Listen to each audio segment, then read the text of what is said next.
Citizens of Earth, prisoners of Earth. My last video because I have to go to a different media stream from now on, but I just wanted to share a few things with you. I once was a prisoner. What I do know, what I can tell you is that there is one who came to set the captives free. One who knows what all human suffering is like. And I found comfort and rest in that. Anybody that has been following, thank you. And as you know, in the Montauk Mayhem playlist, I was mainly raised at Montauk and was lent out to other in many different places around the world, even the Virgin Islands, where they had used a clone of my sister to get me on board with certain things, the Solomon Islands, and other non-listed geographical areas. Because half the islands in the world are privately owned anyways and off limits. So it's no wonder that a lot of covert things happen to go on in those places. Another thing is that and when you're as ancient as me, you get tired of it and wish to see the end of it. And those who have seen the end of it are in places of positions where they need to be at the moment. And the powers are repositioning themselves in the girdle of the Bible Belt. Is coming all across the board in this country into 2019. And that's why I think it's so important to put on the spiritual armor lists every morning, because it's only increasing. And some of the details of the future coming war document, the Priories of Sion, the Iron Mountain document, cataloged files, doesn't reveal much publicly, and DARPA, for the most part, remains a offensive, very vague corporation that describes only a few versatile things, only in the guise of medical field uses or military applications for protection only. In the Valley of Megiddo was where the Messiah overlooked as he is the place of spiritual culmination, and where the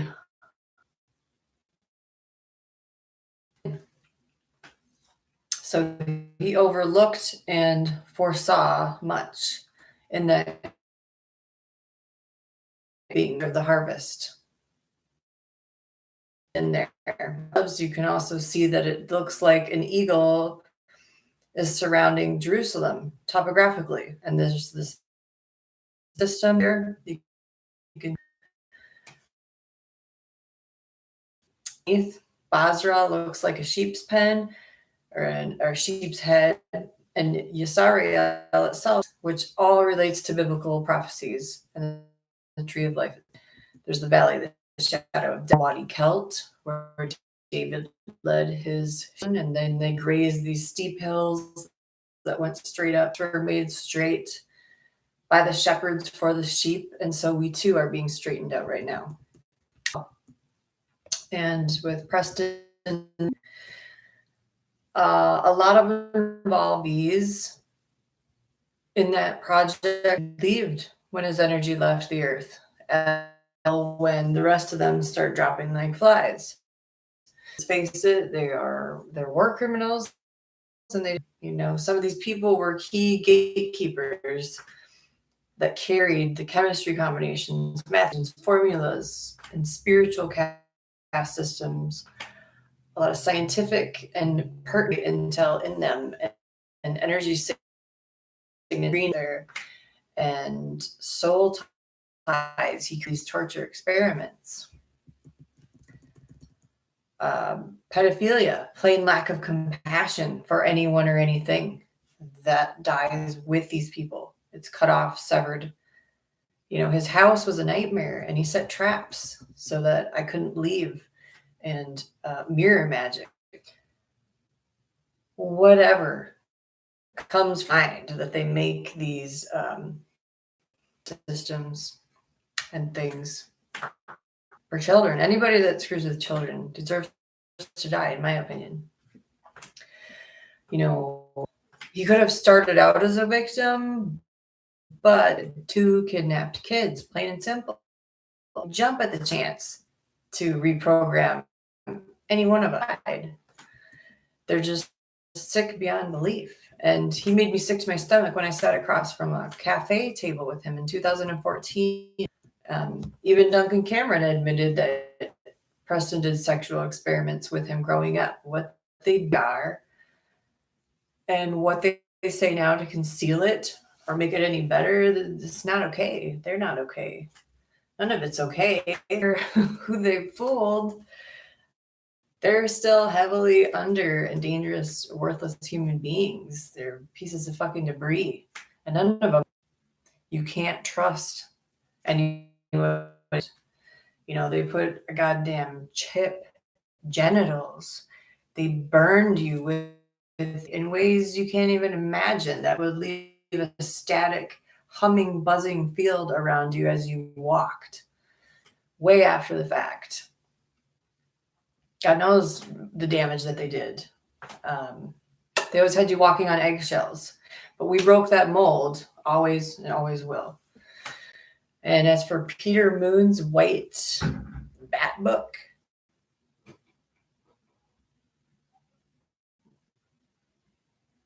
yeah, I've seen that white bat bitch in those Romanian caves who's meant to carry on that work. How all those orbs were a prize to be collected in the Montauk tunnels and throughout Romania. It was like a spider web. So, you know, the white bat, the female aspect of himself that he wanted to hand his work down to, wanted to collect and carry on the work. But, you know, it's just the weirdest shit I've ever seen in my life. Like insectillion, shape-shifting weird shit. And you had to fight for your life to get away from these beings. And his black-eyed, freakish demon daughter and Laura Eisenhower know exactly what I'm talking about. You know, people out at Montauk thought that they knew so much by probing into your mind, soul, ruining your family, not to mention many other unspeakable things.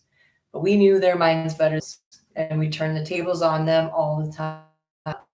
And unfortunately, some of ours is too the good.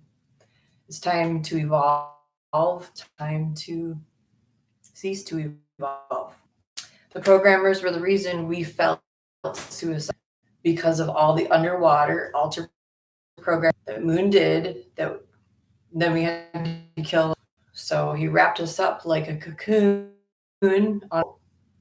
underneath the earth, inlaying heavy programming, spells, curses. These people deserve,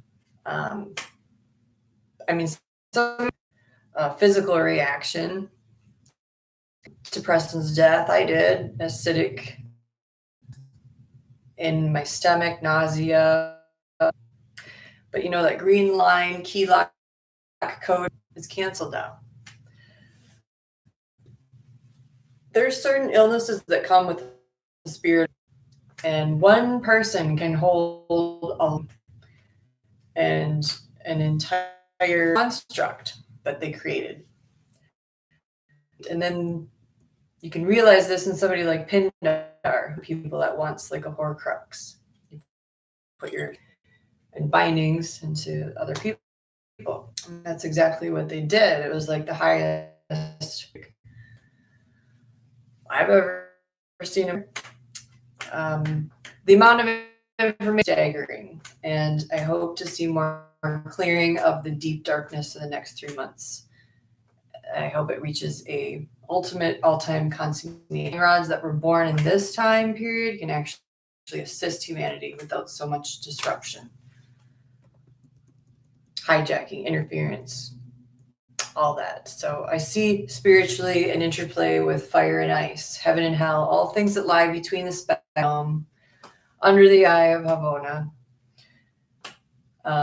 There was many things that were sealed in the earth in the north region.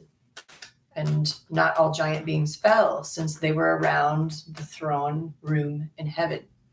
It was there with humans that birthed the unholy sea of souls. In the beginning, there was that primordial fire and the primordial elements forged out of the Hebrew letters, and the combination of primordial waters and the separation of the firmaments came first from the first firmament and from heaven. All it's thy water is life. And why Yeshua said, I'm the living water out of his side when they speared him, and many other things that had to do with water with him. And why the lid of the dome was opened, and Hashem let the bowl flush out the unrighteousness and wash it away and those abominations. There were holy living creatures created from many different types. Angels, ministers of Ezekiel saw those cherubs, and what they were was like a wheel this way and then another wheel this way. So they looked like 100 eyes sometimes, because they were the circuit that held them to follow. In these circuits, and Enoch describes this. So some of them look like flaming eyes rushing to and fro in the sky. So that power trumps any eye of Sarin, Michael Sarin, eye of Horus teaching, soul viewing, implants that they put in your brain. Nothing compares to the majesty and power of the great I am, of Elohim. So he gave that gift of Pentecost in tongues of fire for a reason, and that fire is holy fire, purifying fire.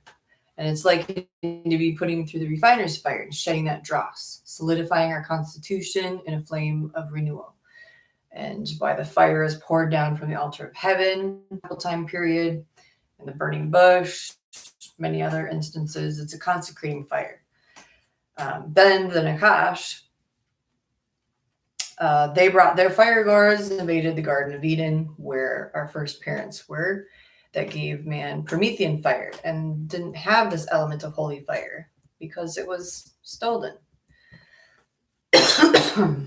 So these guys were the silvery, shining serpents that were bipedal and walked and talked and shapeshifted before Adam and Eve and wanted to be them, and started the serpent priesthood. And they gave man the strange fire to humans for offering to him in the altar. So they copy the heavenly things so they can live in the shadows of truly heavenly things and instead create hellish things. So holy fire has a transformative alchemical property that makes you a new creation, literally destroying the outer man and sin so you can live in the spirit. Burn. Had us harness was not to purify. That fire was different because, there was phoenixes in heaven. So, of course, they inverted that into a destroying entity symbol to birth their own creation. And instead of letting God's holy fire come in and make you a new creation the way it's supposed to be, it's not forced because it's a choice of free will. So holy fire seals, protects, heals, purifies, cleanses, consecrates with sanctifying properties. Occultic serpent fire hurts the soul, harms the mind, and they attack your mind first.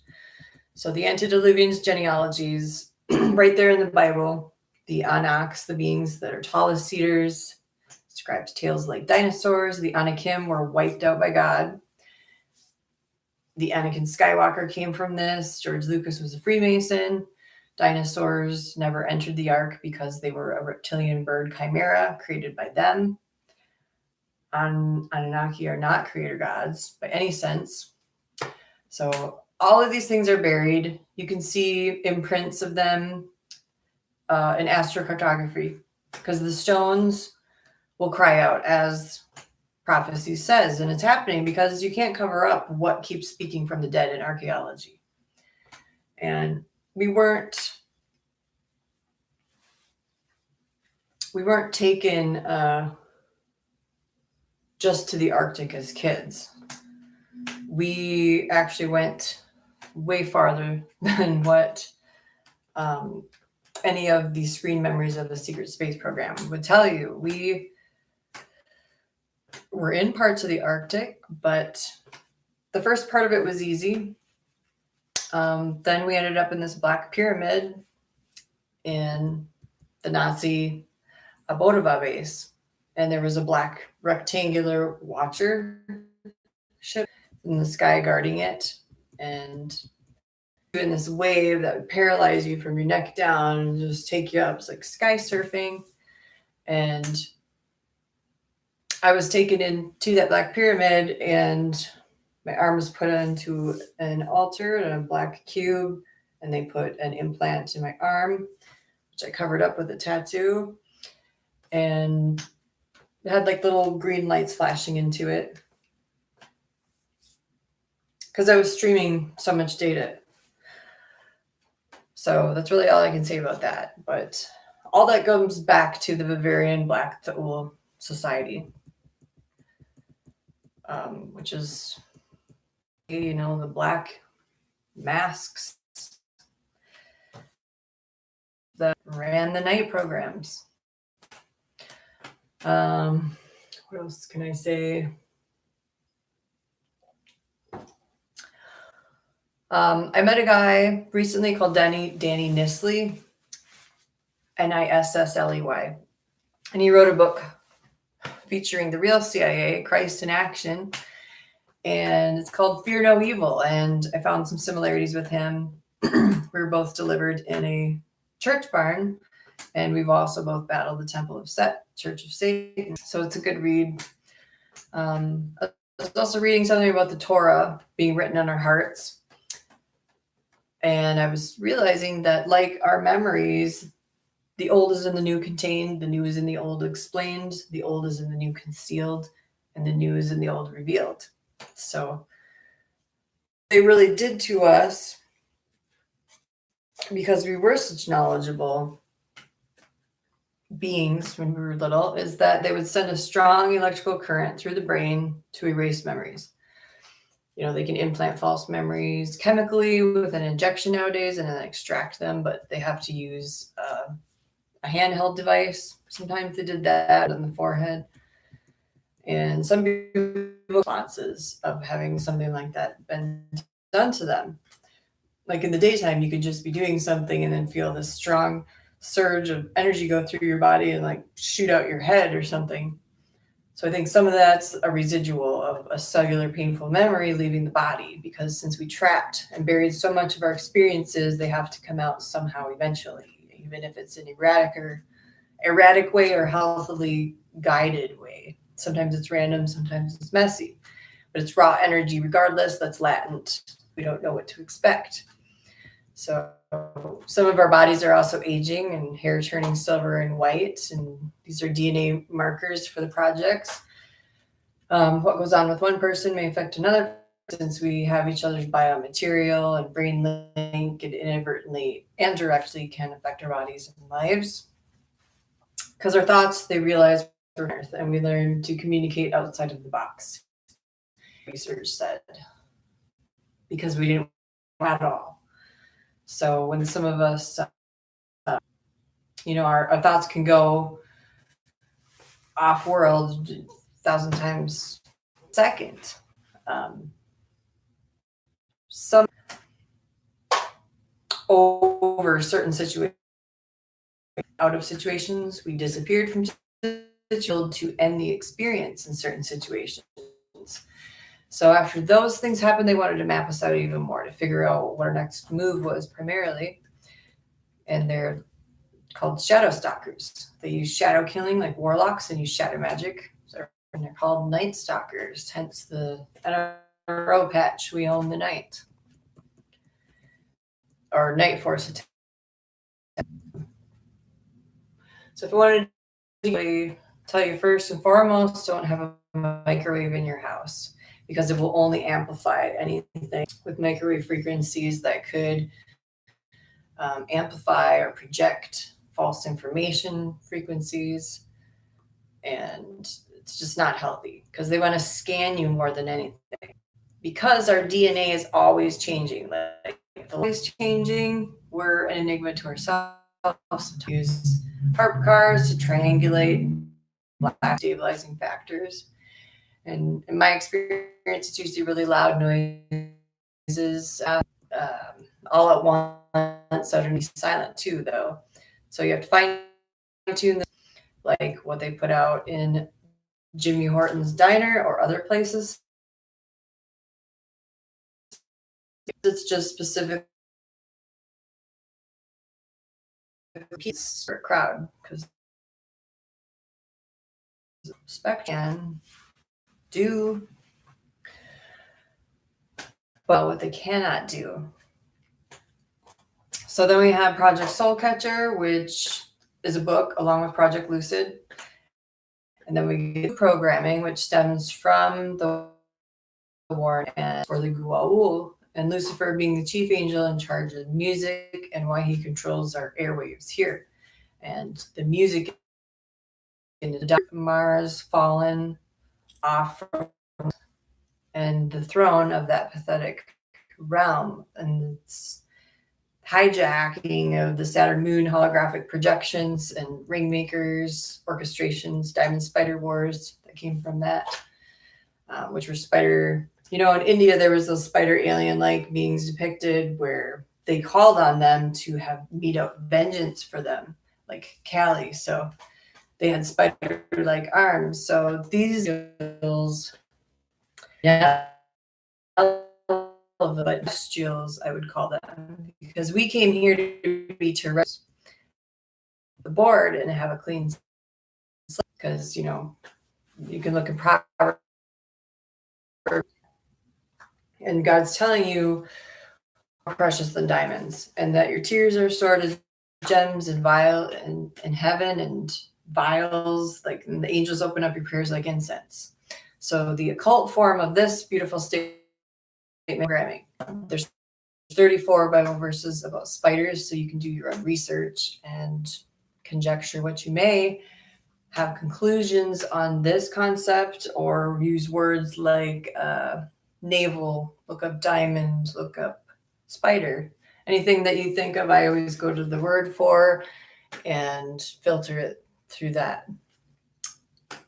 So what it told me in the word was that they hatch adders' eggs, they weave the web, and he who eats the eggs dies, and from that is crushed a viper hatched. So men cover themselves with what they make out of this, it says, but it will not cover them, meaning you can't cover sins in the web that you weave, no matter how meticulously or calculated or fronted it is, or how impressive it is. So to trust in the enemy is a trusted web, which will eventually not hold water. It won't hold you up. It'll fall. So the den of vipers come and ungodly people. And it says that the locust, the Joel 2 army, and then the lizard is in the king's palaces, either or transposing themselves. And Proverbs 30:24, more on that. So to know the roots of this language, you have the Bible and immerse yourself in Hebrew, because it just makes way more sense. Because the truth is, we were the ones that were way more crafty, way more creative than what they ever could have been. They steal gifts. And they had us so messed up. And I wrote God on the bottom of it when I was little, and infinity. So it looked like a draconian in a robe, a vampire, and then some zombie psycho-looking guy. And then I gave that to my mom, and I think I scared her. So I had a lot of things thrown away that I drew out of my subconscious, as I'm sure a lot of us did. And I would call my mom by her first name all the time because I thought I had and two fathers. I know that I probably sketched the island and wrote things that were um, trying to remind me of things, puzzle piece, and then they brainwashed me into thinking that I didn't have a sister either. But besides that, another tip I guess I could give you is that I searched up GE and they can do things to tap into your dishwasher. And there's documented scientific articles wrote about this stuff and microchips being in everything nowadays that can track your every move, like your fridge, your wall, anything can tap into your EM field and boom sometimes even. And I had this happen to me in Costa Rica once. And to me, it sounded in the dead of night like a diabolical gray overlord was lulling and chanting, hissing and cursing spells at me from the freezer. And there's no reason why a freezer should be doing that. And it was banging all night. So I had to actually leave, get away from it for a bit. But I heard because before that even happened, I experienced silent sound at the airport. Um, your subconscious, when exposed to technologies, can pick up on it. They can also use HARP for scanning, communicating, seeing inside of the earth, even into the bases. And then they're also using it for seed oil reserves to tap underneath the soil. They can use thermal tomography, topography, all sorts of things. But ultimately, the AI brain to be run by a false mother, father, cubs to control all of their operations remotely. So, also people like me, I would say you can have 50% or less of your parents' DNA to be related to them still. You can have like as little as 3% of their DNA to express it even because they've known how to manipulate the genotypes and phenotypes and all sorts of things like Project Surrogate and recombinant epigenetic DNA splicing going on. And that's really just the tip of the iceberg.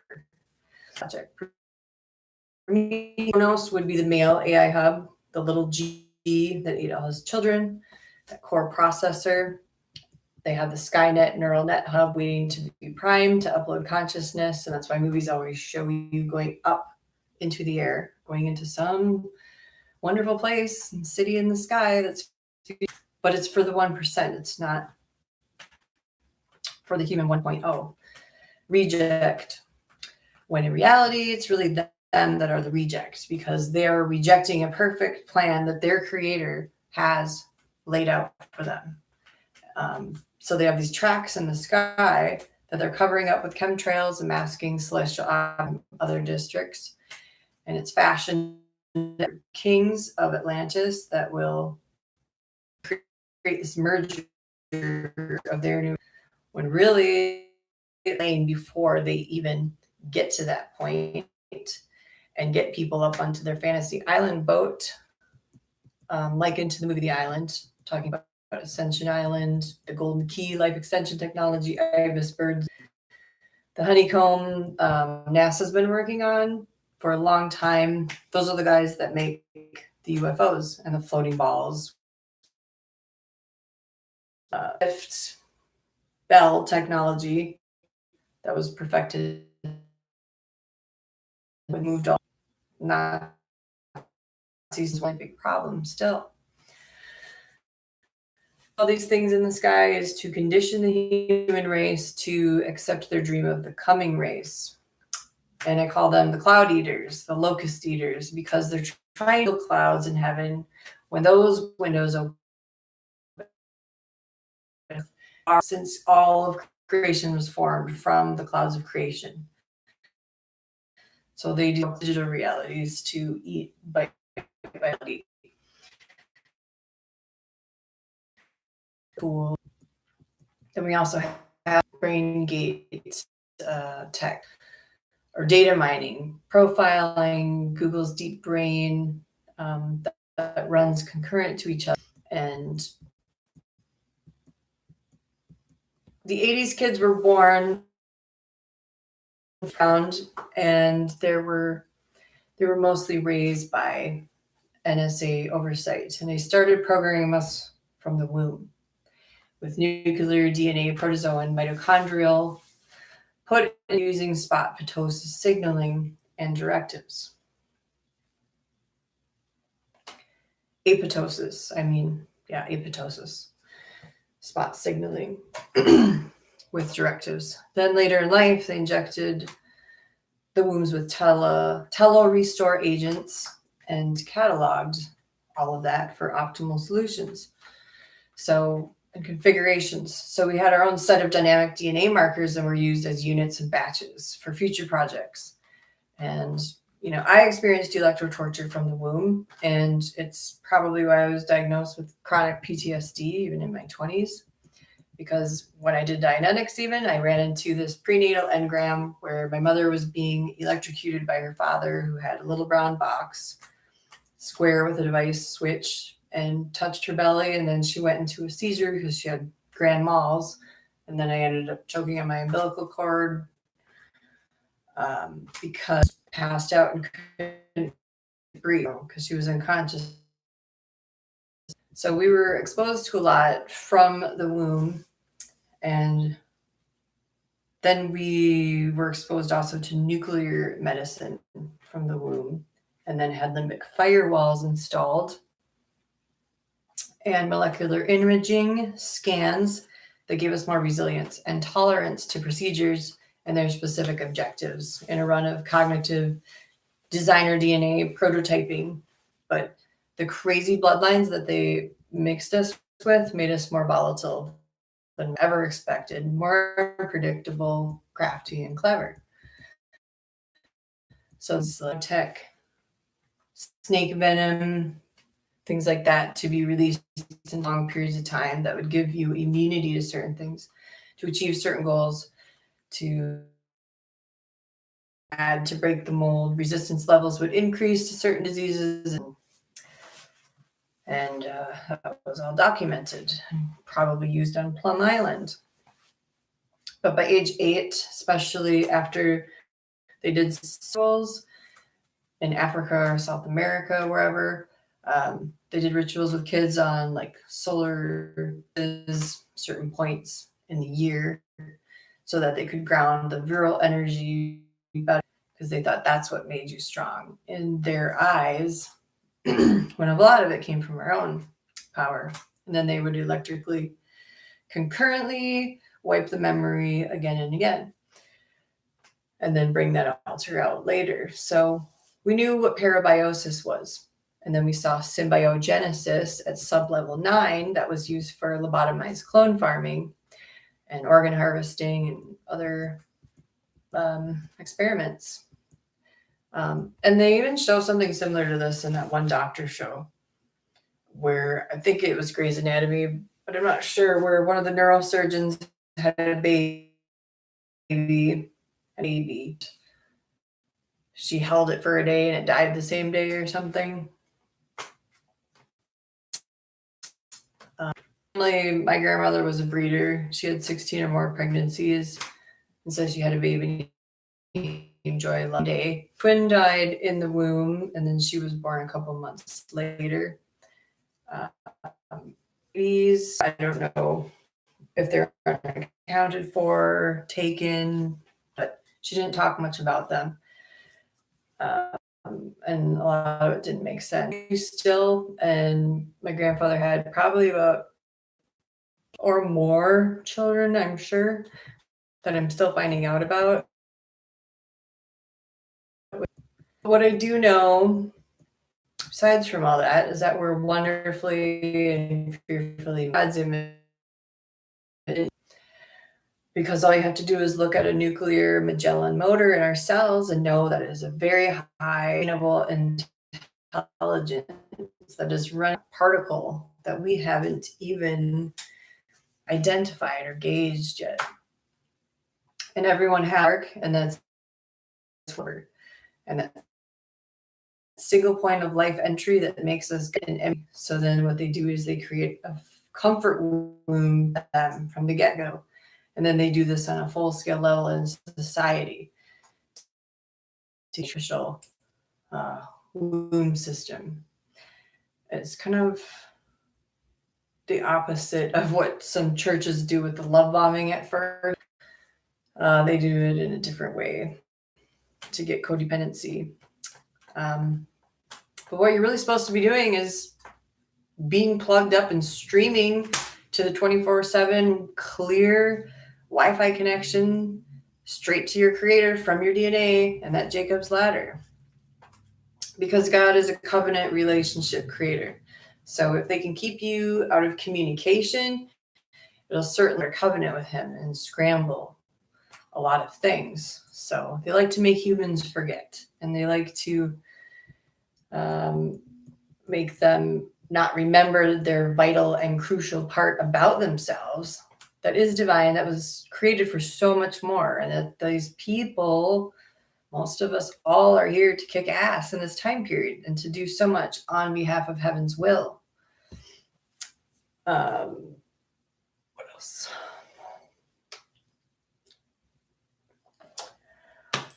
One thing that I did see out at Mont reptilian death. And yeah, it's like a bizarre, out of this world fight club that used the strongest ones. What they did is they had the tower and they had ropes and cables coming down from the tower. And there was one spot that had a block. And that's me. I forgot what they called it, but that one block. That one that was scaling down along outside of the wall after seeing this game, because it was like a sinister looking stunt, but it wasn't a stunt, it was real. And it just happened out of the blue. Watch this. So they had cruel death matches and waves that participated in these matches. I just know that they wanted us to see this from the beginning because part of programming is like him to be Superman because he could kill a reptilian. And just watching him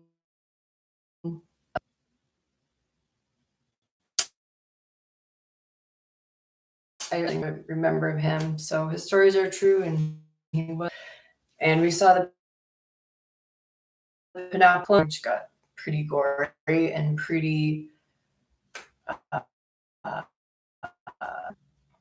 When you have an unlimited amount of resources, you can do whatever you want on your free time. They come up with, tell you. But always was and always will be the home base because it's like a coded word in itself, and it means to bring out our divinity or to turn it off.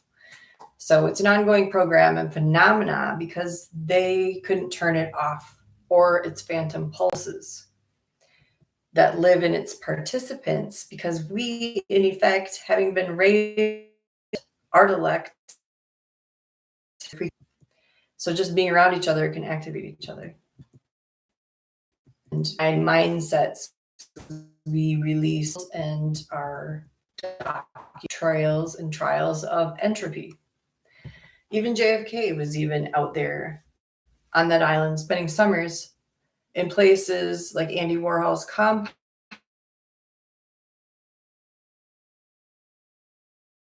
Pulling the real Clone Wars. And we reached an accretion level. Amen. But I also do know that you can ask for forgiveness for things that an evil clone has done or may even still be doing, because they plugged the necks in the backs of the clones into this rapid learning device machine, compacted.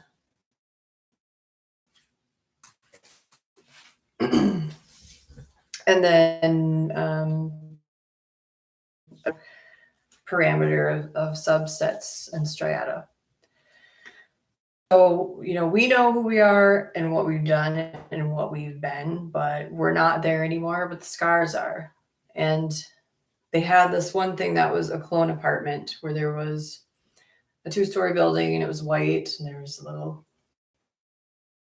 front of it. One thing about this place is that there was a room in the center of it. And, it's like being in a haunted house. It's that eerie. But more so than that, it was like being in purgatory. And this one room was all red and purple, evil to the core, and just long drapes. And you'd have to stand there. And this is where the nightmare would start and where it would end each time because they had you on a loop. And even if you weren't in your real body in this place, they could do things to your clone's mind that would make them think and go through a death scenario if they didn't do things right or tried to escape to bring them back to the same spot in the same loop. So you do it over and over again. They had some candles. They had these guard animals, dogs, but they weren't any type of dog you would ever see in your life. It was like something on GMO steroids mixed with what they called a hellhound. So this was of a different caliber, waiting, tried to think wrong. If you tried to escape this apartment building. So we learned what then we saw a child get ripped apart outside, 2 of them. And then we'd see clone bodies get devoured. So they'd be weird if you tried to leave, along with armed guards outside, or they'd have a black limo waiting outside to take you somewhere you didn't want to go. It's if you think about it, it's not really any different than the mafia feeding humans to pigs, because I even had that happen to a family member of mine, an uncle. So they had surveillance there, lasers, armed men, no touch torture place, fences, invisible fences. The whole place looked like you were walking through fog, basically. It was one big web.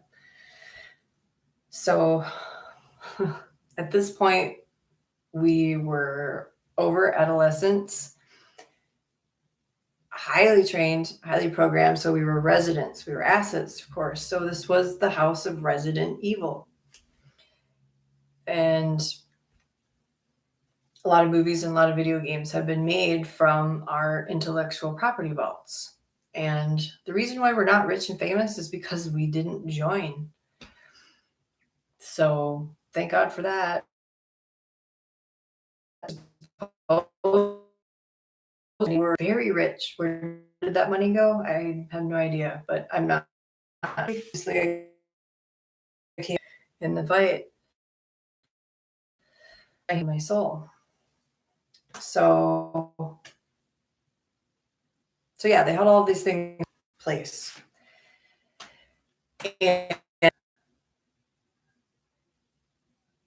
this is our intellectual property vault. It's not Hollywood's, by the way.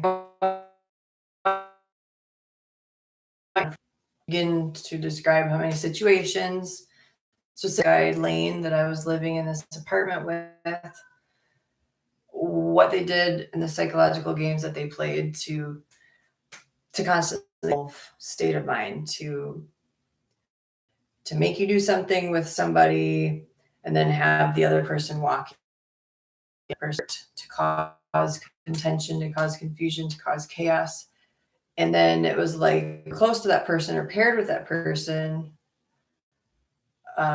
You it's hard to describe. You had to constantly remind each other of who your real self was, to recognize that in each other for your own sanity, and then forget it. But it was always like that, cycling.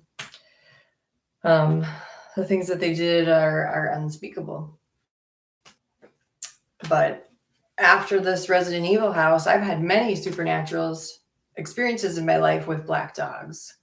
So I believe that's related to this. So then really you just need to get to the point where you're a turnip that they can't squeeze any blood out of, and remain as humanly possible as you can. And forgive traumas not for or even unnamed people. It's for you so that you can move on. Really, it is for you to rise above and beyond it. So forgiveness is huge.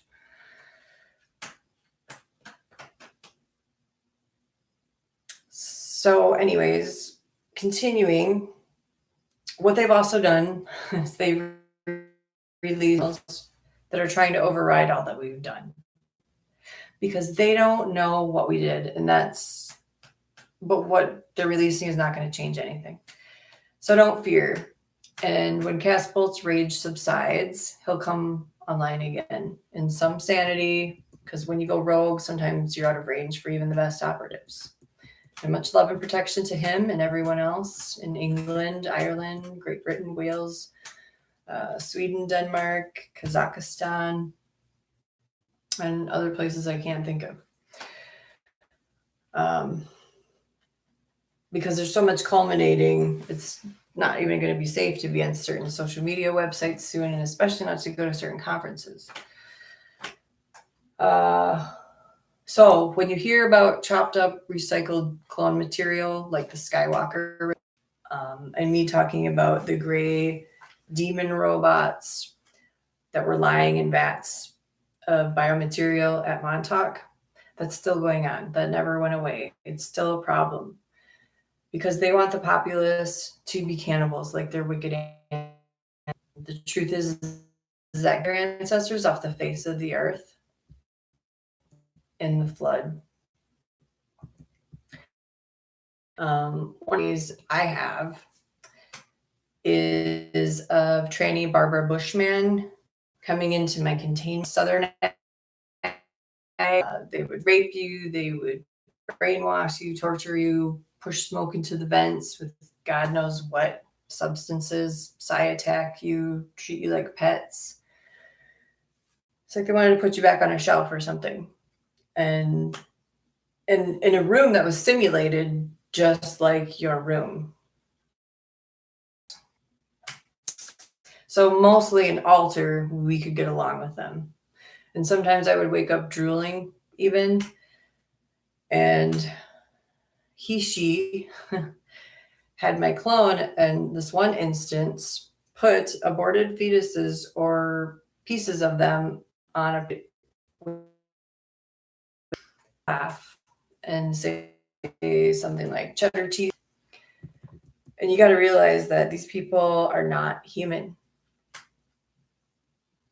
So I was never happier in my life realizing and proving to break out of these prison-like situations and engage in battle with them. And I'm sure that the angels in heaven were cheering us on when we did stuff like that, having a party. Because when there's nothing that they can do. Versus mind control, false constructs, cocoon. But if the light comes in, it's like a little thread slowly unravels that stronghold, and it eventually all come undone and spin out of control, collapse, and then ricochet back off into them, back to the center, back to where it came from, 100-fold, because you reap what you sow. And this is the time of harvesting right now. The season's coming up. And if you're on God's calendar, you know the times and seasons to discern for everything, because everything's not new under the sun. And they also try to duplicate and mess with the sun too. But if you think that what I just said was disturbing, just ask yourself, how many times you've ingested the HCK aborted fetus in your drinks, in your food, in your shots, in whatever, in your makeup, in all the things that they put it in. I'm just telling you things like this because I know that there's somebody that's experienced the same type of trauma. It's covert, it's overt, subliminal, silent acceptance. It's Satanism on a worldwide level. And there's biophysical changes that happen, but you can erase and shed and slough that cellular debris and heal from any type of this type of warfare. It's germline warfare. And who invented germ warfare? There's only a certain type of people that can be used for certain projects. Because you're dealing with cannibalism, like the villages that were feeding their own children in a hard giant story.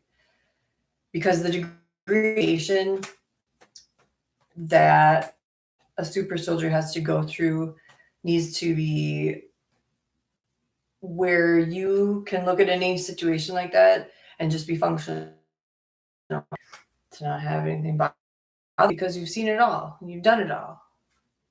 And I don't think that the ancestry tests that they do are accurate with the data collecting of your saliva, because they're so in.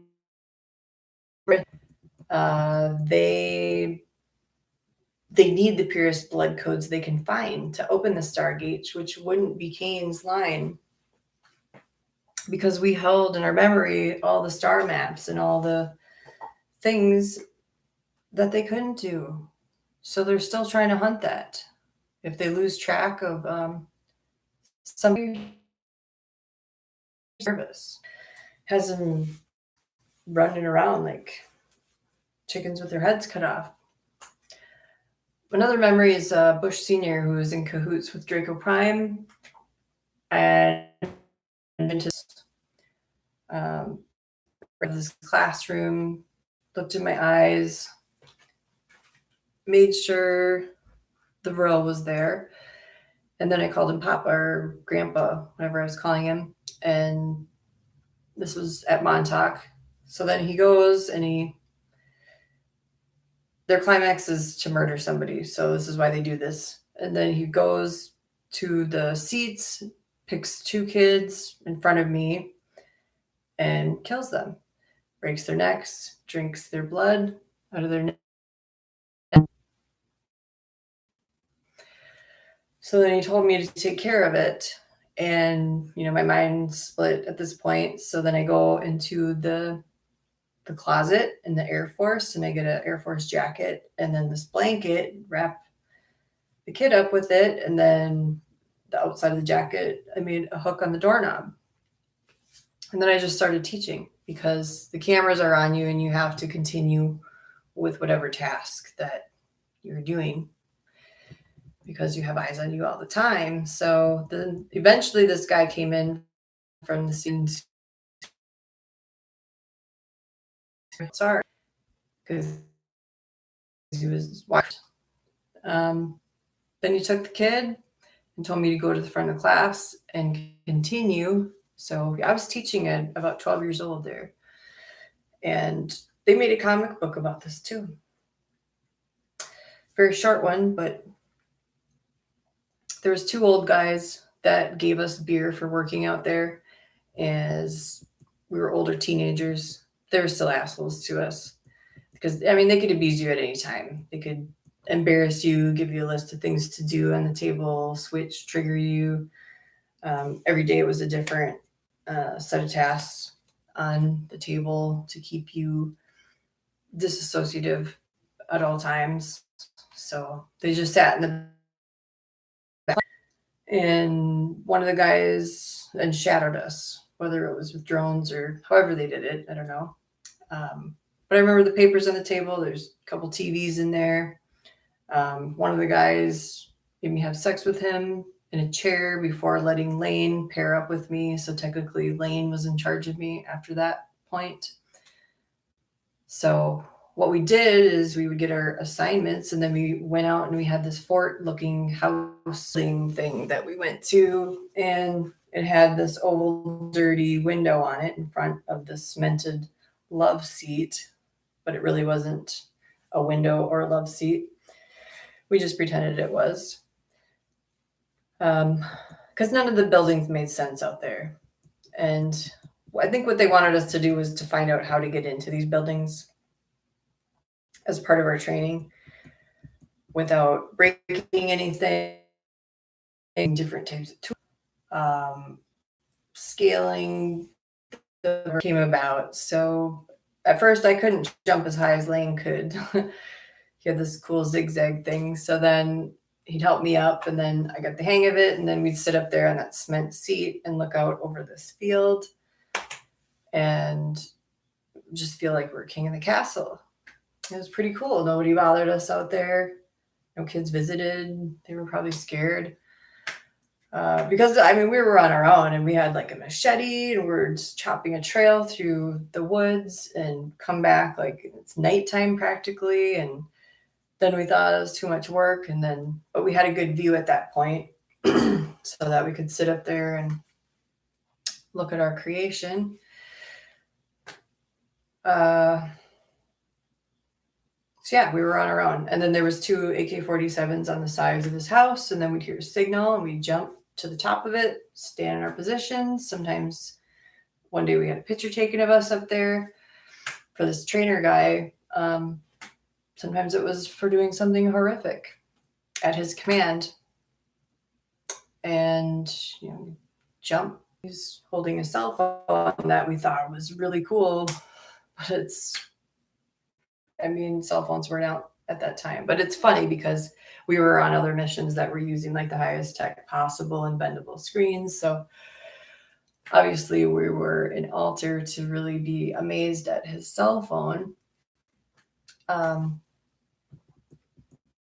he'd always be talking to somebody. So after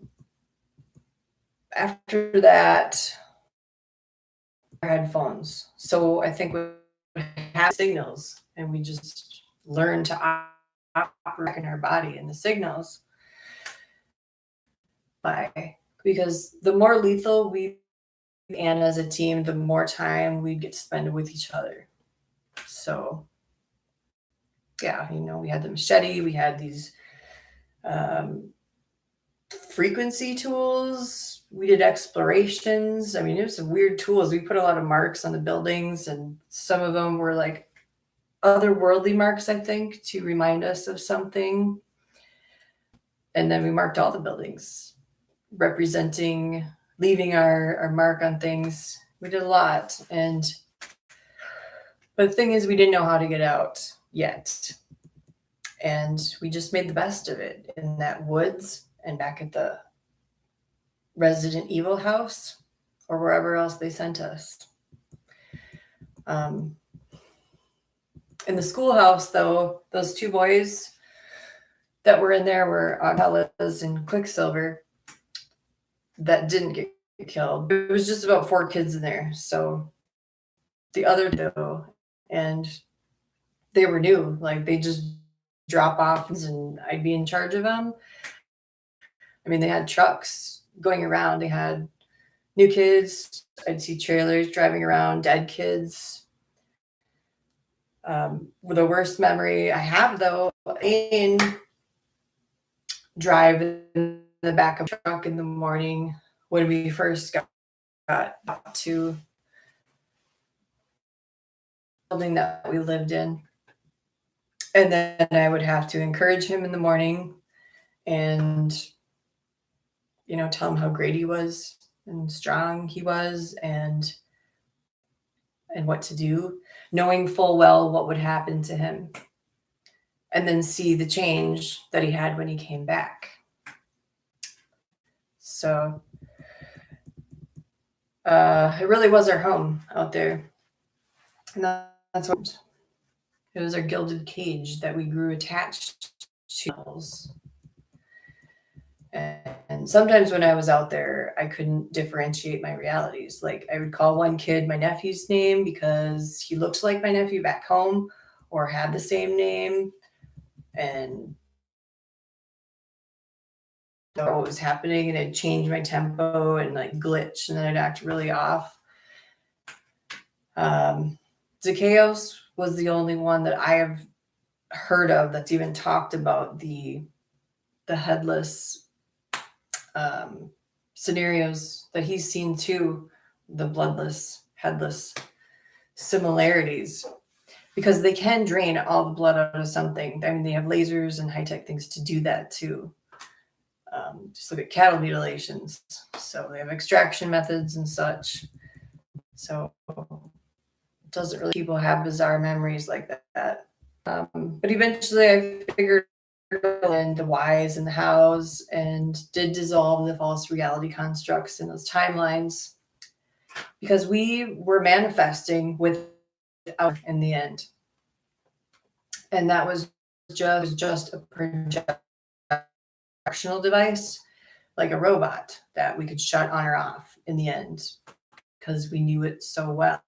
It's like, and we'd be like CP3O, trying doing our own thing, saying leave me alone, and our wheels until we finally got our shit together and then hightailed it out of there. And then we do something in a future timeline and cover our tracks so that they can figure out what we did. Then it was like a competition of smart us to outdo the other kid, because we knew it would help the whole monstrous system to dismantle and fall on its face, and show, which it eventually did. But yeah, they had us in that clone apartment building by the time we were 18, and it had 2 stories, and there was red carpet in there, very dim lights, sounds going off at different intervals, different types of light flashes, sequences. It was very eerie. And we had schedules. We were assets. And I'd go out in the morning with sunglasses and a sun hat, and the sun even would, our skin was sensitive to the sun. Be a black car waiting outside. So it's no wonder that I had a psychotic breakdown one night after seeing these dogs do what they did outside of here, and I was flipping out and I was screaming, keeping others awake. And Lane, who was living in the apartment with me, didn't know what to do with me, because all I was saying is that I didn't feel right, my body didn't feel right, things like that. And there was a phone on the wall that was like a tan phone, so that connected to the main house. And 2 guys were one laughing at me, and it's because I was like threatening them to like cut their faces off or something, because I was so pissed that I couldn't get out of this scenario that was like a recurring nightmare. And Lane thought beer would help or this and that, but it didn't. And it went on, and when it went down and I figured out how to get out of this nightmare and got us all memory wiped, he took that as betrayal. But I never betrayed anybody. I remember trashing the place. We bonded so strongly in this instance. It was like the first night that we got dropped off by the army trucks. And then I held him for a few days until they finally separated us, because I knew what was going to go down, and it killed me that I would never see these people again, that they wouldn't remember me, all of the memories and all the things that we shared, and all the time we spent together, and all that I had sacrificed and said no to just to come back and be tortured again. What happened is that we went into the bedroom, and what I did was Lane's face. I knew I had, because it would be a total erasure of memory, and I needed to recall it again someday. So we never married and remembered each other's. I was like that on purpose. That's so resilient to be. So I wouldn't forget. And to love so strong by everything, to stay together, even if it meant being in a nightmare. That's pretty impressive, pretty deep. But anyways, morning came and come in. They started throwing laying around, and uh, everything you did had approved of. Everywhere you looked, everything you did, looking up at the ceiling. Sometimes we would have to control and then they'd say it's okay to look, or we'd have to look a certain way. Couldn't look directly at the person unless you had permission to. Um, so then I get into this black limo and this personality mode, and there was a silent guy, tall, dark, handsome, silent, tall clone that they made, but he's not tall. So that's why we're being tall. And I just get pissed off at him because he wouldn't say anything to you or help you. He was kind of in his own little world. But he'd look at you like there's something wrong with you all the time. But it was very surreal. Just $11 to tour the lighthouse and then go down the steps and all the buildings and have deja vu over again. That I had woken up from. I remember waiting and they're telling me that it was going to get better. And then in my mind, I was picturing the hellhounds, and then I tried biting her because I couldn't talk or express the right way or something. Don't know exactly why I did that, but they had us so drugged up. I mean, who knows? If you're on Scopolamine, your reactions are very dreamlike, and they're very they're very out of place sometimes, the things that you would say or do. So, and they came back.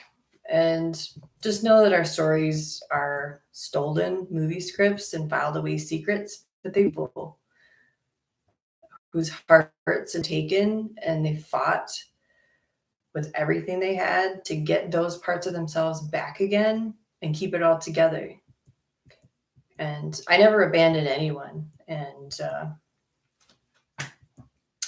I made choices for the greater good like any leader should.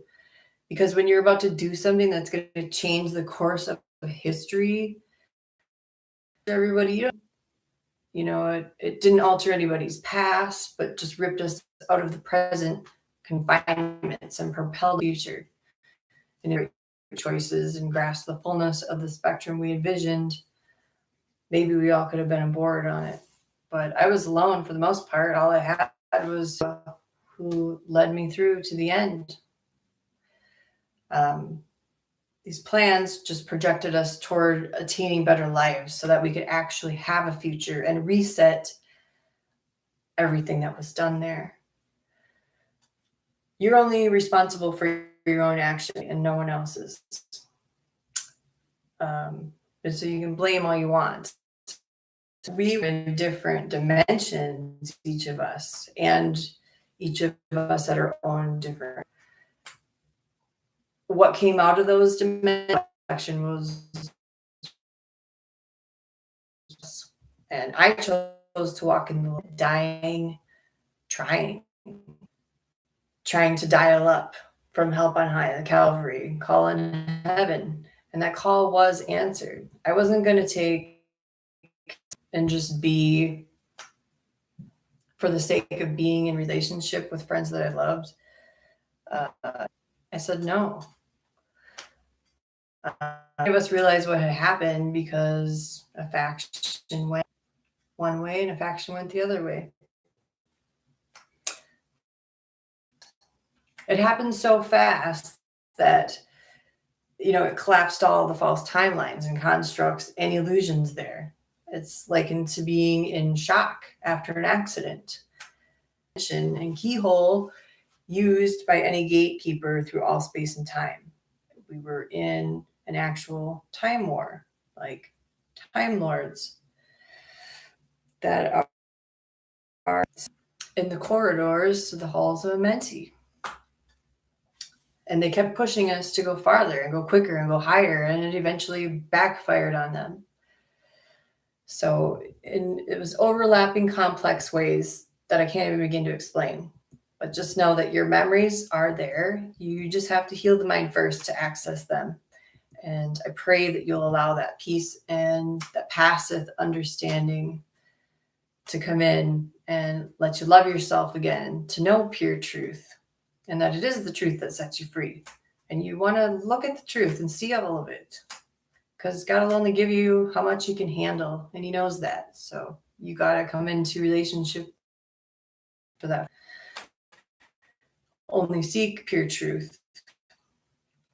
So I have a poem I think I'll share too.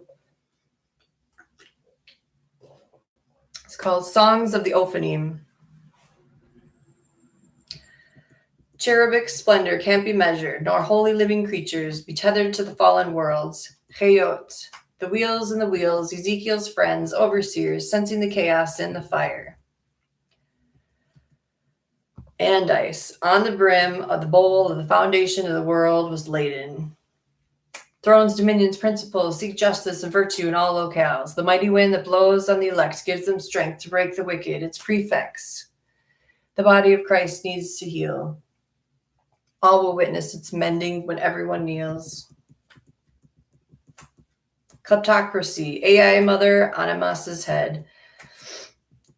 TI, eugenicist, the Y in DNA. Change the template to replicate a counterfeit creation of Apotheos, Skynet, Atlantis in the sky. 10 unholy hybrid kings trying to rise again. Honeycomb trap, fake synapses collapses into digital clouds, sap.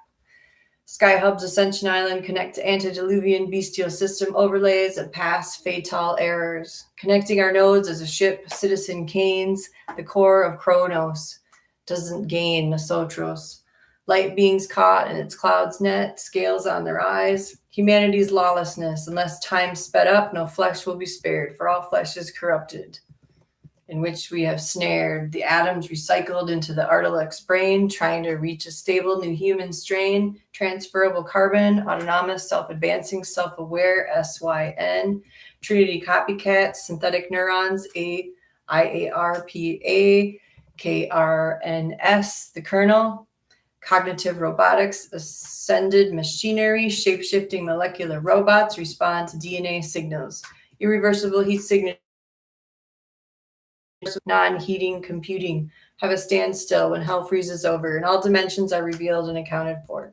The righteous on the shores, overcoming the image of the beast. The unrighteous captive in D-Waves, web, awaiting judgment. Femtosecond switching, femtotech brain building. Companies already are given over to their strong delusion and infected with their own germline genetic engineering. In Hebrew, Yahuwah looks and likens this to cooties, because when he looks upon us, he sees the inner man and searches our hearts with a flashlight, convicting us with his spirit. They've lost their minds and can't remember themselves.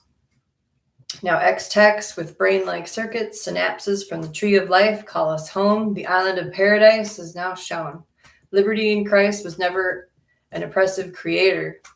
The defiance and lies of the lawless keep trying to reduce Yahuwah, proclaiming themselves as equal and his name when given their last chance, and branded a reprobate to which genetic entropy will be finished, and its 17,000 disorders. Authority comes from taking up your cross and following the greatest rabbi that ever lived, seeking to know what's dear to him, because you'll never go wrong or steer yourself off course. Christ came to exercise his authority out over his own friends. Have that authority to exercise, because we're not under the sovereign Lord's covering, and we become the image of the beast if we choose to take that.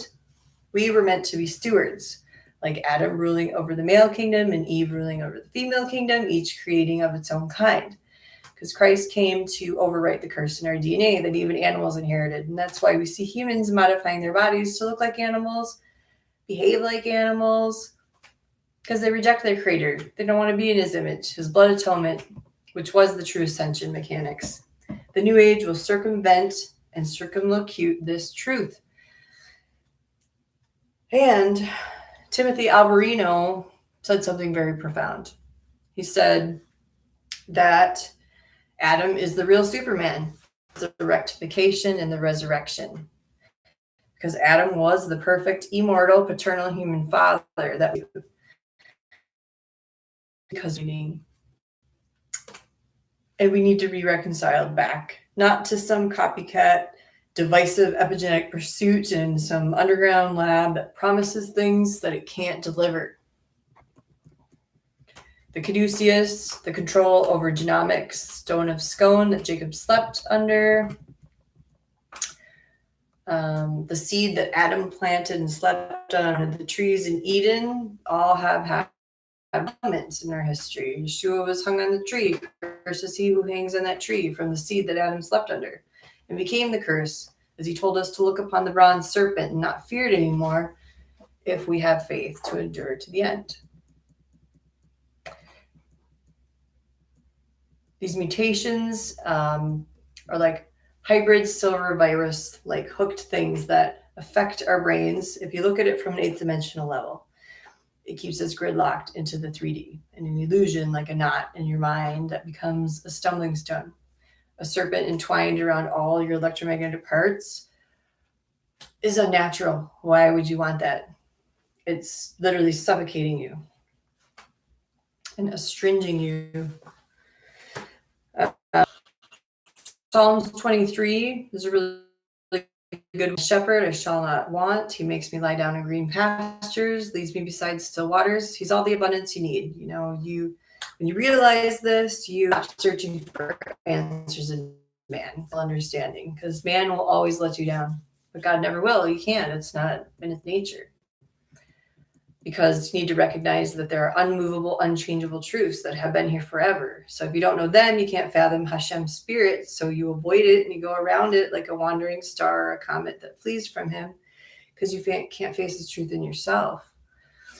Matthew 18 is another good one. It's talking about becoming someone that God can work with. Because unless you change and become like little children, you'll never enter the kingdom of heaven, he says. So he's telling us that if you take that lowly stance and position of a child, you'll be the greatest. And to him with that pure heart and innocence and open arms, welcoming him, he'll welcome you. And he never really evangelized. He always just quoted Torah because he was the word made flesh. He spoke his truth and moved on. Said, come follow me. If you got it, you got it. If you didn't, you didn't. And if you did, you became a disciple. And it started with his own brother. So a lot of people are just still in the dark. So taking root in them enough to come to repentance and start growing their spiritual fruits in heaven. They haven't even taken the requirement or step it even takes to become a baby disciple. They keep toiling here in unhallowed ground. But when you put in the mind of Christ and surrender and finally give yourself over to the will of heaven, become kingdom technology, working for that, you won't be fighting. It's so hard, fighting yourself so hard. Peace of mind is the greatest gift. It's about that, because then you start getting filled with awe when you see things how they really are, and how all things really do work together for the good of all things. And if any of you lack wisdom and understanding, let him ask of God, who giveth abundantly and upbraideth not. Knock on that door and it'll be opened. And it is, could understand. The Lord is not going to give you standards of righteousness to become like him. That's too hard for you, because that wouldn't make any sense. So one of the prophets was saying, Lord, how majestic is your name in all the earth. You've set your glory above the heavens. Out of your mouth of babies and infants, you've established strength because of your foes, to still the enemy and the avenger. When I look at your heavens, the work of your fingers, the moon, stars, all that you've set in place, what is man that you're mindful of him? And the Son of Man that you care for him. Yet you've made him lower than the heavenly beings and crowned him with glory and honor. You've given him dominion over the works of your hands. Have put all things under his feet, all sheep and oxen, and also the beasts of the field, the birds of the heavens, fish of the sea, whatever passes along the paths of the seas. O Lord, how majestic is your name in all the earth. It's the glory of God to conceal the matter, that glory being the Shekinah, Mother Wisdom, Ruach HaKodesh, Shemaya, of King, and it's the glory of kings to uncover it. So when you become part of the royal priesthood and your spirit's ruling and reigning with Christ, the Lamb who's seated on the throne, you want a portion of that glory. And you become a peculiar people set apart, having the seal of Yahuwah, to where the beast can't harm you. When you're grafted into that olive tree, like the dove that came back from the ark with the olive leaf in its mouth. And just like that, the Spirit of God rested upon the waters, just as it did when Yeshua's face reflected off the face of the deep as the most perfect face in the universe. And everything realized it had been created by something. So that olive branch is significant. And if an olive branch is grafted into a tree, even if it's dead, it can still become a new tree. So it's a pretty phenomenal tree. The Nephilim story and the second incursion happened with the giant. That happened, I think, is because God uses the wicked sometimes to bring judgment. And then he gives them a lot of time before sins come to such a magnitude that he has to intervene.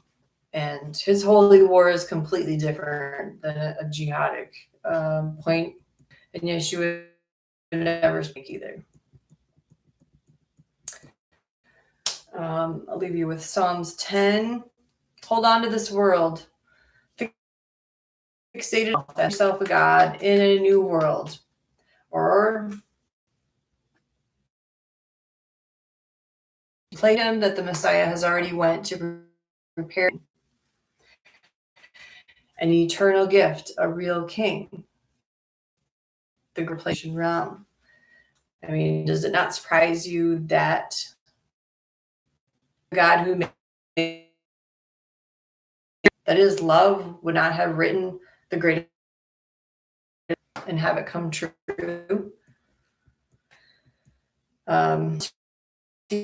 Perdition and to be handed over to a reprobate mind because there's no coming back from it.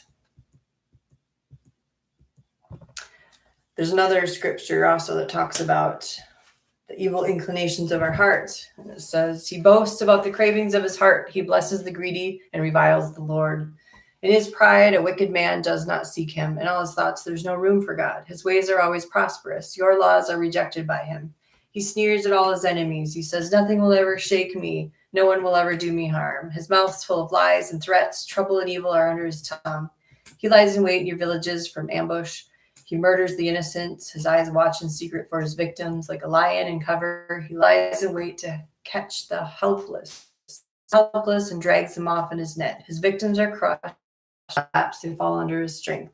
He says to himself, his face, but arise, Lord, lift up your hand. Do not forget the helpless. Why does the wicked man revile God? Why does he say to himself, he won't call me to account? Well, I think it's because all things will be revealed in the end as they were in the beginning. So it was then, so it shall be. And all things are seen right now and recording angels. So you'll crumble away like dead branches that fall off the tree of life that Psalms 23 talks about. All things that aren't filtered through God's Spirit that you just take from man are moot. And Proverbs 15 talks about this too, how the sacrifice of the wicked is detestable to the Lord, but the prayer of the upright is his delight. The Lord detests the way of the wicked, but he loves those who pursue righteousness. And his personality is laid out pretty well And everything that we have inside of us is only a mere aspect of discipline's harsh for him who leaves the correction will die. So forward. So if you want to turn away God's wrath, then love. It's all apparent. It's not. I'll bring you to a level of so that you don't throw your pearls before swine, but are in a personal communion with him daily. If the world obeyed his counsel, just simple things like eating kosher, do you think that we'd have all these eating diseases and illnesses? He would protect his people because the obedient are rewarded. And there's freedom and liberty in him, and he's constantly revealing things. Revelation right now that's never before been seen on this earth. So we kind of need to see the world, the original 1611 book, and the treasures that are in that. And just think of it like studying a dollar bill from cover to cover. You do that so that when you have a counterfeit, you see the difference and that it's not the real thing. You do everything ass backwards and do it your way and study the counterfeits of everything and their versions first so that you can't differentiate and get confused more easily about the real deal. And Lucifer has been doing this since the garden. And people believe things that they have no evidence to confirm in reality, and they just go on a whimsical emotion or tangent. Faith is in the things not seen, yes, but faith is just a tool because it will not be needed when all is revealed as it was in the beginning, because the word isn't completed yet, nor is this world completed yet, because everything was hanging on the word of the beginning made manifest. Through the heavenly Torah in the marriage of the bride and the bride supper, earthly Torah comes together, all the spaces between the letters, and everything will be completed. We'll never know everything. So the beginning of wisdom is the fear of the Lord. And that's why fear is the number one favorite tool of the cabal, because they want you fearing as God more than the Most High. So just keep your eyes fixed on the real deal and stop being a hypocrite and throwing some stupid sayings that aim directly to attack Yeshua, his mission, his purpose, his personage, his reality. Because if you take a step back and wonder why are you even saying some of these things and don't realize maybe it's not really your thoughts, can probably come to some epiphany of why you're driven by this. Because to me, it's very clear in all philosophy worldwide that it's just Yeshua who's attacked.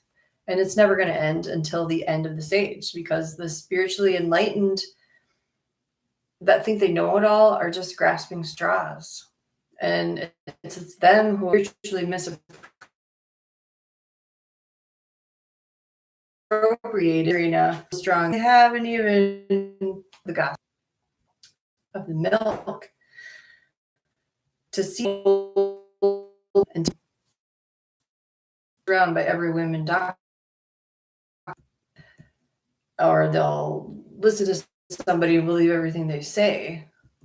And then when you do that, you become a vampiric, stolen, lost system of cause and effect. Believe that your own intellect will save you, because that's the same thing that the AI artilects do, because they think that their mind's going to save them from the great and terrible day of the Lord.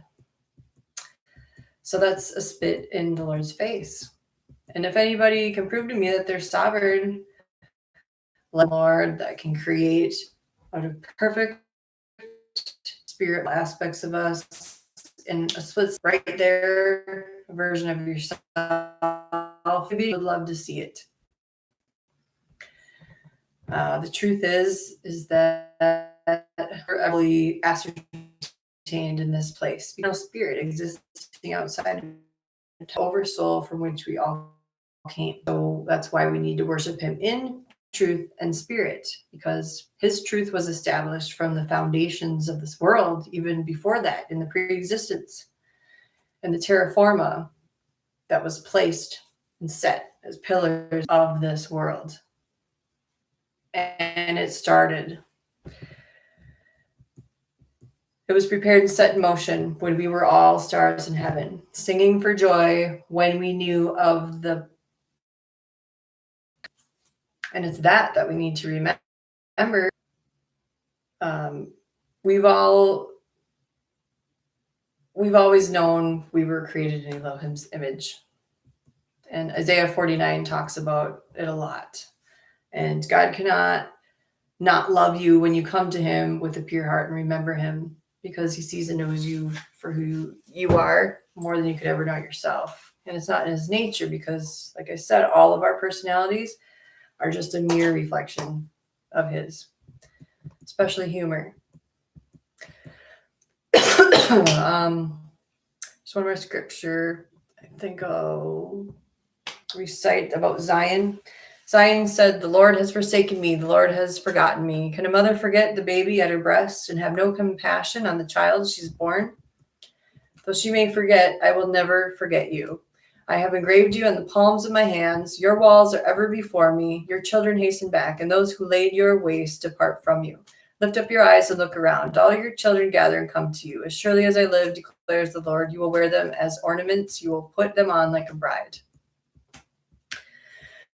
So really, it's not a big mystery why the culmination of the spiritual war begins and ends with Yesariel, the place Messiah was born and will come back to, exactly, to redeem those who stayed true to its precepts, despite the political corruption that's worldwide, as all the tribes were scattered across the nations. I mean, God forbid people should stop praying for Americans just because we have corruption in our backyard. You know, you got to look at the bigger picture. There's a coming kingdom, and those who don't have time, who like to hate more than love, who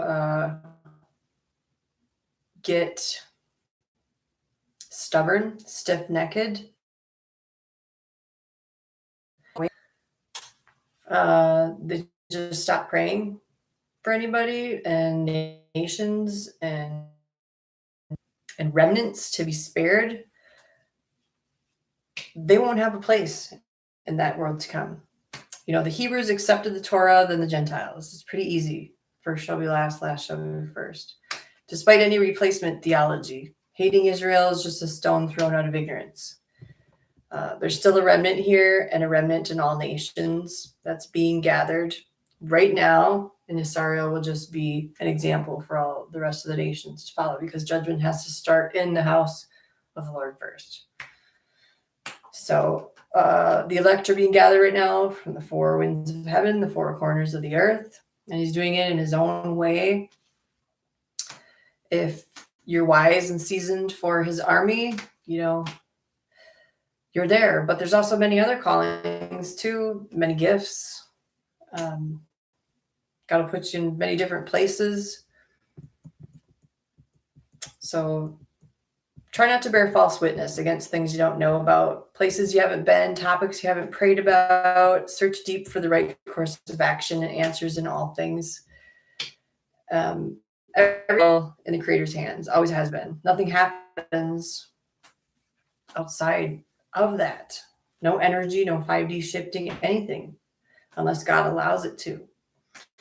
Because you need the lower dimensions anyways in order to shift to the higher ones. So everything always works together for this experience that we're all in. And it's all for higher purposes.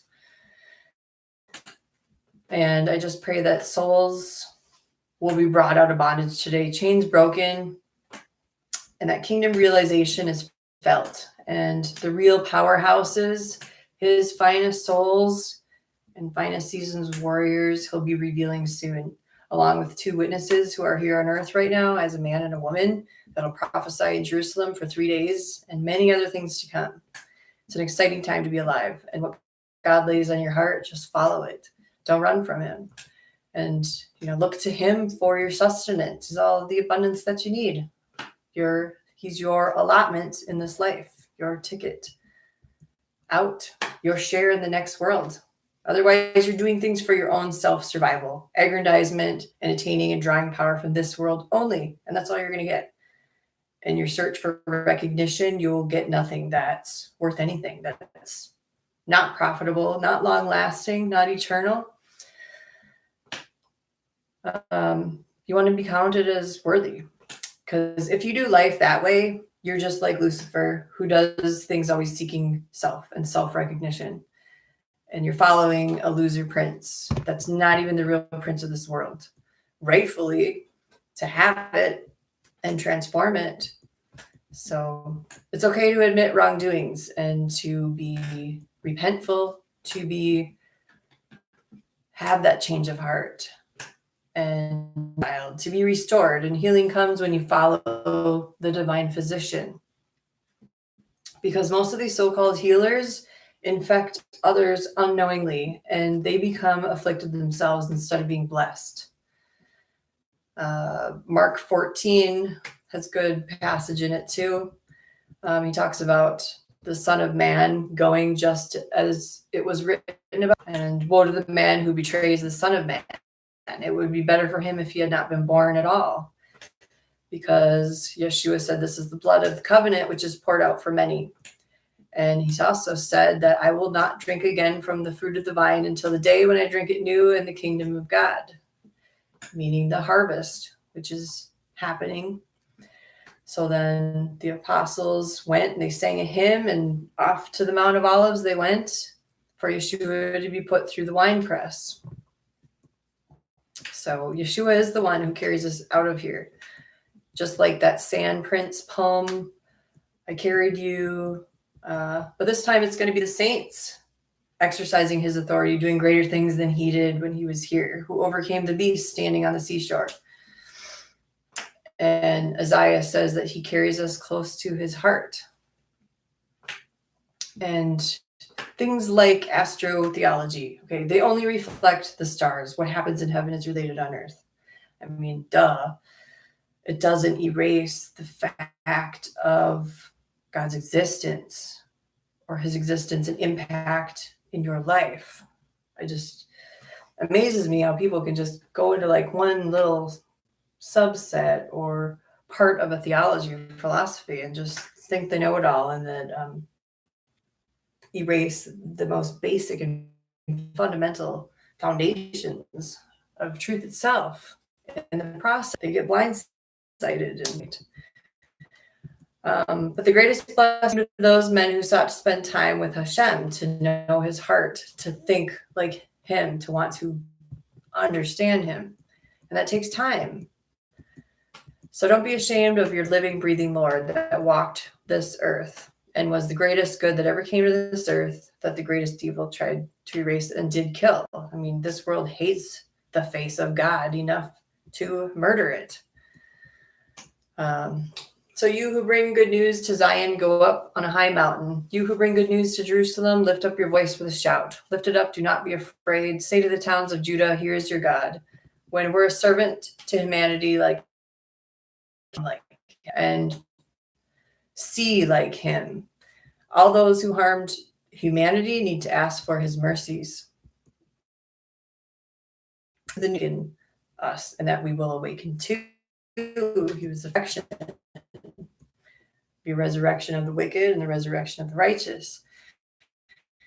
Not some counterfeit, false golden dawn, boys and girls, Druidic scheming, or any type of black sun worship, because that's completely the antithesis of anything good and holy. That's hell and total entrapment and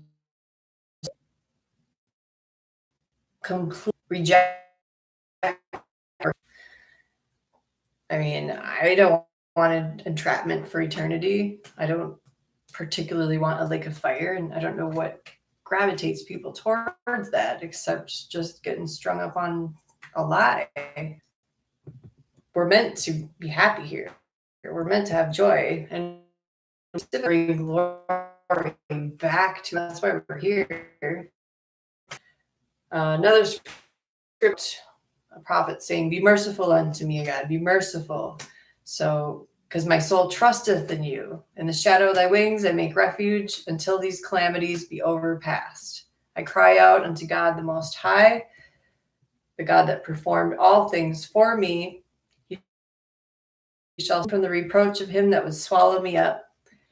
He sends forth his mercy and truth. My soul is among lions, and I lie even among them that are set on fire, even the sons of men whose teeth are spears and arrows, and their tongues a sharp sword. Be thou exalted, O God, above the heavens. Let thy glory be above all the earth. They prepared a net for my steps. My soul is bowed down, whereof they are fallen themselves. My heart is fixed, I will sing. Awake up, my glory, awake. Psaltery and harp, I myself will awake early. I will praise thee, O Lord, among the people. I will sing unto thee among the earth and among the nations. For thy mercy is great unto the heavens, and thy truth unto. Be thou exalted, O God, above the heavens. Let thy glory be above all the earth. God can't work with the stiff-necked, the uncircumcised heart. The word itself means cut. That's why he cut his covenant into the flesh of his creation for a reason, to come into direct relationship with them and be their Elohim. So First Timothy also talks about countenance. It says when your countenance raises, people know. You don't have to prove anything to anyone. If you're in the body of Christ, healing's with you, and his spirit is with you, living inside of your body, and you're healing with the body of Christ, having come out of this world, and you shake that dust off that the serpent eats, because he kicks dust. So I thank Yeshua, who's given me strength, that he considered me trustworthy, appointing me to his service. So be somebody that people can trust, because there's nothing worse than being untrustworthy. 2 Corinthians 4 talks about this. It says, we have this treasure in jars of clay, which we are jars of clay, to show that this all-surpassing power is from God and not from us. I'm a bit different from some of the 80s kids from the projects, because I know and bore witness that it was the Lord and his heavenly realms that saved my life time and time again and didn't let me die, because they used us as bait under his high and holy mountain, the Mount of Congregation in the north. And that's why it is so secured, so guarded, so much on lockdown, because there's a lot of ancient eyes out there. There's a lot of ancient beings out there, not to mention the Lord himself watching right underneath his feet. And these things, the malevolent ones, they will use as weapons against him. His very breath breathes above that mountain under the throne of God. I mean, it was a showdown. There's no Mount Olympus. It's just the Mount of Congregation, which hasn't always, it's always been there. These aliens are just old little G's, because God has his own creations. You know, and like I said, Ezekiel saw the circuits of the cherubs and the holy living creatures in many orders. The alien agenda that the Nazis created in the Greys and the host bodies, even the Draconians, is a whole different mental game that people fell into. And predictive programming. Instead of uniting our hearts to fear the Most High, they wanted us to fear them and to give our power to them so that they could create through us. Created their own dynamic to do that, because the dark cabal, they're just parasitic soul ciphers that got us to fear their false power so that we would give our power to them. But I think I'm going to end, and I hope that this has helped somebody along this journey. I'll look to the Lord for your questions because he's the only one that can truly answer anything for you and give you your memories back, anything. And stop asking man for these things. Because until you get to the point where you're with and right with God, then he'll lead you to the right people.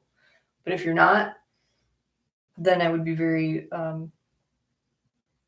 it's not going to be the full answers that you really, really want. I don't know how else to put it. And I'm really tired, but journey well. Love you all. Stay blessed and not stressed.